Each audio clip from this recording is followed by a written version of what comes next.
ఏమున్నదో అదే చెప్తా, ఏం చెప్పినో అదే చేస్తా సోదరులారా. తెలంగాణ రైతాంగానికి నా విజ్ఞప్తి ఒక్కటే, వ్యవసాయాన్ని ఈరోజు కాలం మారింది, కాలానికి తగ్గట్టుగా మన నైపుణ్యం పెంచుకోవాలి. ఈసారి వర్షాలు పడవు, శాస్త్రవేత్తలు చెప్తారు.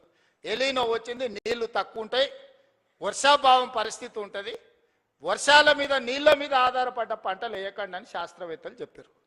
నేను గదే చెప్పిన. ఇక చూసినావా రేవంత్ రెడ్డి రైతులకు పంగనామం పెడుతున్నాను. అరే పంకమాలనోడా, వాన పడదురా అని నేను చెప్తున్నా.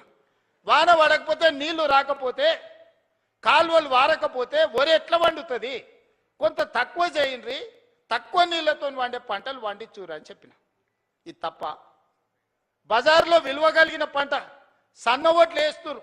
కొన్నిసార్లు మనకు తెలియదు, మనకి ఎవడు ఏజెంట్ వచ్చి అమ్మితే గవ్వే తీసుకుంటాం. 7 రకాలకు మార్కెట్లో మంచి డిమాండ్ ఉంది, 7 రకాలు వేస్తే కొనుగోలుతో పాటు బోనస్ కూడా ఇస్తానని మా ఉత్తమన్న చెప్పిండు.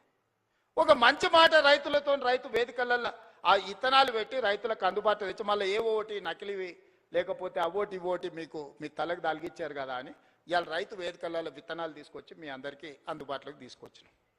పంట మార్పిడి చేయండి అన్నాం. అవసరమైన ఇత్తనాలు మీ దగ్గరికి తీసుకొచ్చి రైతులకు కష్ట సుఖాలు మేము చెప్తుంటే తప్పుడు ప్రచారం, నోరు తెరిస్తే అబద్ధం. దేవుడు ఆ కుటుంబాన్ని మొత్తానికి శాపం పెట్టినట్టు, బిడ్డ ఒక్క నిజం చెప్పినా తలకాయ 1000 ముక్కలేసి వస్తారు మీరు, మీ జీవితాంతం అబద్ధాలే చెప్పుకుంటా బతుకుర్రని. ఆ శాపం ఉన్నట్టుందా? అసలు చూడు, ఒకని మించినోడు ఒకడా అని అమ్మ, ఒకనికి 100 అయితే ఒకనికి 110 మార్కులు వేయాల్సి వస్తుంది అబద్ధాలకు.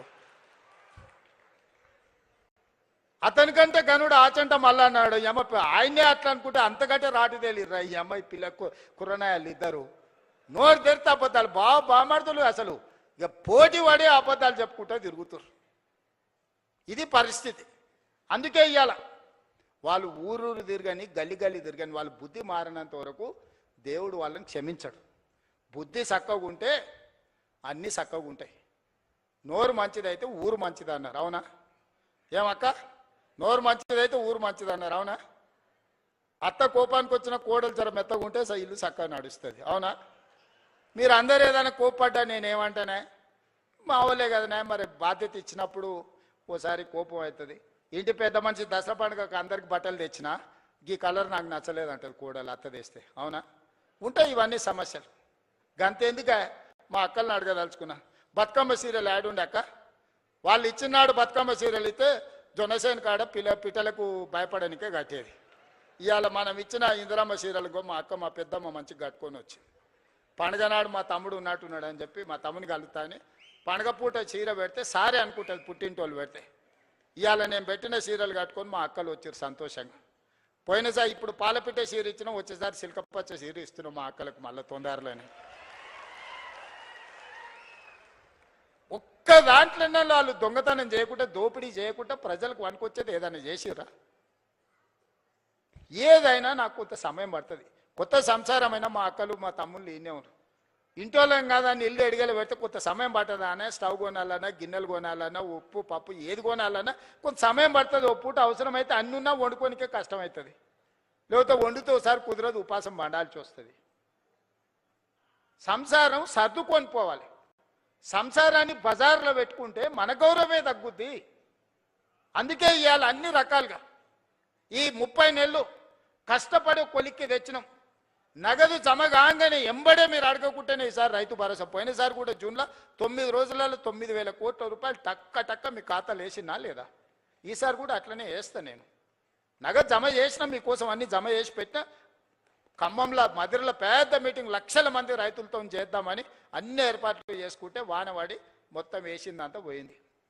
మా బట్టాన ఫోన్ చేసిండు, మొత్తం ఇట్లయింది కదా, మళ్ళీ వారం వాయిదా పెట్టేద్దామని. మీటింగ్ వారం వాయిదా పెడతాం కానీ నగదేసేది మాత్రం వాయిదా పెట్టేది లేదు.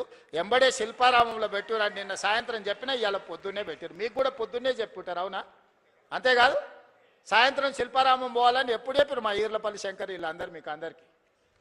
ఇవాళ చెప్పిందే కదా, 3 రోజుల ముందు అయితే మీకు తెలియదు కదా వీడు ఉందని.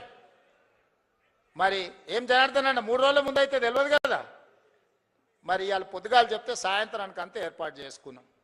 ఎందుకంటే మన ఇల్లు చక్కబెట్టుకునే బాధ్యత మనకు ఉండాలి. మా మద్దూరు నుంచి మా కృష్ణన్న కూడా వచ్చిండు. మద్దూరు నుంచి ఇక్కడికి రావాలంటే ఇవాళ తెలిసిందే కదా. కాబట్టి అందుకే ఇవాళ ఏది కూడా ఈ ప్రభుత్వం మీది, ఈ ప్రభుత్వం మనది, ఈ ప్రభుత్వం ప్రజలది, ఈ ప్రభుత్వం మా ఆడబిడ్డలది, ఈ ప్రభుత్వం మా రైతులది, ఈ ప్రభుత్వం మా నిరుద్యోగ యువకులది. ఇది మన ప్రభుత్వం. మంచిగా చేసుకుందాం. పోలీసు నియామకాలు 5,000 పరీక్షలకు నేను ఇవాళ 5,000 ఖాళీలకు నేను నోటిఫికేషన్ ఇస్తే ఈరోజు గతంలో ఇవ్వకపోతే ధర్నాలు ఉండేవి, ఇప్పుడు ఇస్తే ధర్నాలు చేస్తుర్రు. ఇది ఎక్కడదో. గతంలో మెట్రో కట్టమని మనం అనేది, ఇప్పుడు మెట్రో కట్టొద్దని వాళ్ళు అంటారు. గతంలో మూసిని ప్రక్షాళన చేయమని మనం అనేది, ఇప్పుడు మూసి చేయడానికే వీల్లేదంటారు.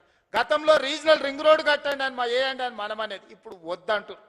ఏది చూసినా వద్దో వద్దో వద్దో అని ఒర్లువోతుల్లాగా తయారైంది. మీరు ఒర్లినా పొర్లుడు దండాలు వేచినా, మీరు ఎండ్రిని దాగి బాయిలో దుంకినా, ఇవన్నీ పనులు చేస్తా. మీరందరు నిండు మనసుతో